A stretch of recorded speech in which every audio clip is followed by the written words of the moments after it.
Hey, it's Chris, and today we're going to be talking about saving money in the Apple ecosystem, getting that Apple quality, the Apple luxury and appeal without having to pay the highest price that you could.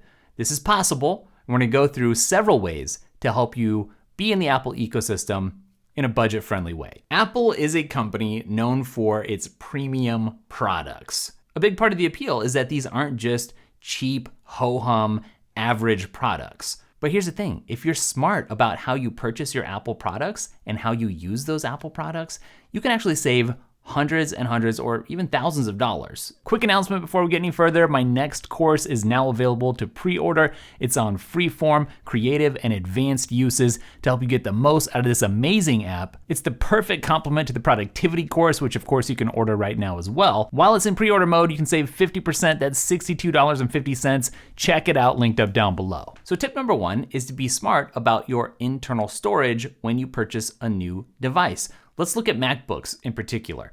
Everyone knows Apple charges an arm and a leg for a storage upgrade. For instance, if you want to upgrade from 512 gigs to 2 terabytes of internal storage on the latest MacBook Pros, you're gonna get dinged an extra $600. That's $300 extra per terabyte, which is crazy because if you just want 1 terabyte, it's only $200. So if you doubled that to get 2, you'd think it'd be $400, but no, Apple charges $600. On the other hand, at the Apple Store, you could pick up the LaCie 2 terabyte mobile SSD, the 2 terabyte version of which is only $189.95. So while it might be a little less convenient to have to haul around a mobile SSD with you, you can save $400 very easily by just going this particular route. Which brings me to my next tip for saving some money in the Apple ecosystem, and that is to look at using non-official accessories. Now, I know I've sat here on the channel many times and I've said, there's just something nice about having all Apple stuff. Well, that's true. Apple stuff tends to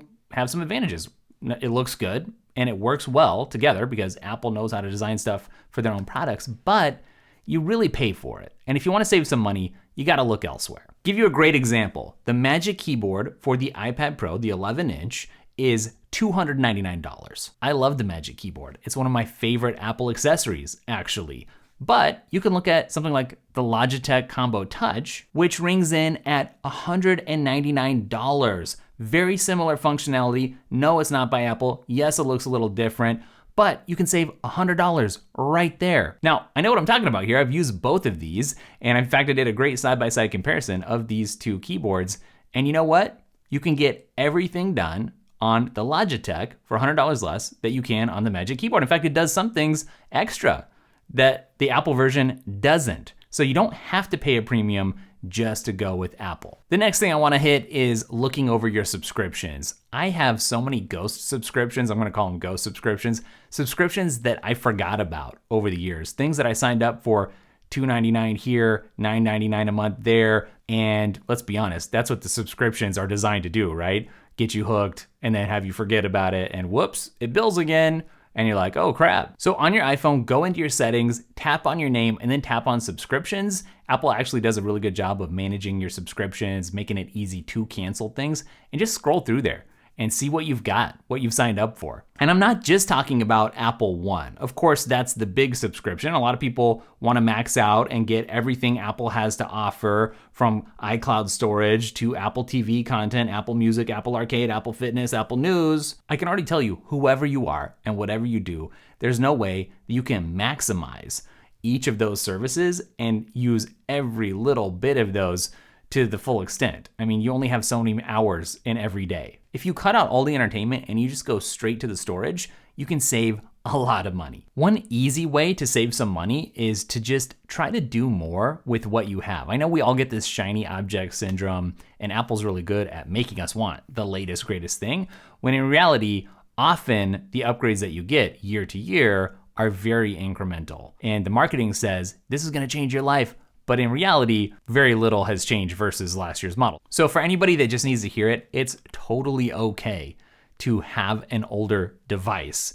In fact, a lot of the most wealthy people that I know often have the oldest looking cars. They're not advertising or flaunting their wealth like a lot of people who want to be seen as wealthy and are actually maybe some of the most in-debt people around by signaling, hey, check out my flashy new phone or car or house when they're barely struggling to get by.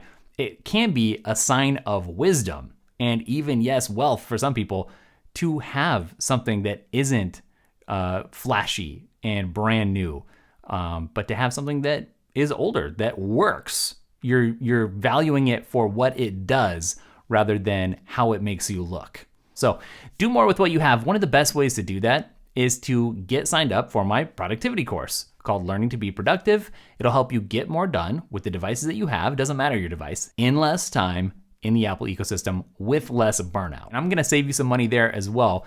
There's a 50% off discount happening right now for a limited time, so check out that coupon if you really do wanna save some money down in the description. Now, at the time that I'm filming this, the iPhone 15 Pro Max is the latest, greatest iPhone out there. But you know when the best time to buy any new Apple device is? It's really when the new version, the replacement, gets announced, when that hits the market. Because you can usually end up saving something like $100 or so as people are trying to clear out the old inventory and old stock. But if you stop and think, everything that made me want this device this year is still there, it still works, still great, it's still an upgrade over what I have, even though there's some new stuff coming down the pipeline that can really be a big mindset shift and unlock. And I feel like a lot of this just comes from age too, kind of an experience. When I was younger, I was all about the FOMO and wanting to have the latest, greatest thing just to have it. And that brings up a very obvious thing, but you can buy refurbished, and you probably should if you ever can. Apple, of course, offers some official refurbished products. And what that means is you're gonna get a hefty discount, maybe in the realm of $200 to $400 on some stuff that's gonna feel and act like brand new quality to you, because Apple goes in, fixes and inspects some stuff, make sure it's in rock solid condition, and sells it to you at a discount. Now, the only problem here with refurbished stuff is, number one, you gotta be on the lookout for it, because when a stock of refurbished products comes online on Apple's official site, it goes pretty quickly. So you gotta monitor that. And you can't want something right away. You gotta be a little bit flexible. But you know what's cool? You can get these refurbished products and they still come with an official Apple warranty. Now there are other refurbished programs and resellers out there, so you can compare and you can do the math. You can see what's available on all of them. But if you want the official Apple experience with the official Apple warranty, which is really worth something, being able to take it into an Apple store if you have one nearby, there's some benefits. Check out the Apple Refurbished program. Something else to be aware of is that you can trade in your old devices when you upgrade. Again, Apple has an official trade-in program, and you're probably pretty aware of it. If you've ever gone to buy a new iPhone through Apple, not through your carrier, you're gonna check, can I trade in whatever the device is for a discount? A little word of caution, some people on the channel probably know my experience with the ceramic Apple Watch from many years ago. Bought it, really liked it, went to trade it in, and Apple wouldn't take it because it was kind of a special edition thing that they weren't interested in buying back. So when you do purchase a new thing from Apple, you want to think about the trade-in and the resell. And sometimes, again, it doesn't pay to do the most upgraded thing just because it's the most upgraded, like in the case of the ceramic. So you got to be a smart consumer at all points of your Apple purchasing journey. Let's talk about one last obvious thing. You don't have to max out. Now that's kind of been the theme throughout this whole video, right? Do you need the extra features and rugged chassis of the Apple Watch Ultra? Or no, can you actually get away with not just a regular Apple Watch, but maybe even an older one? In almost every instance, for most people, the answer is probably you don't actually need. You might want, but you don't need the most upgraded, the latest piece of Apple gear.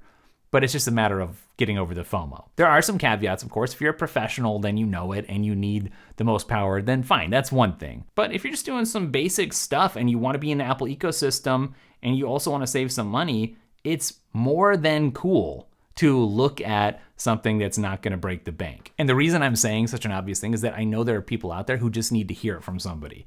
Like, it's okay to not have the latest, greatest thing.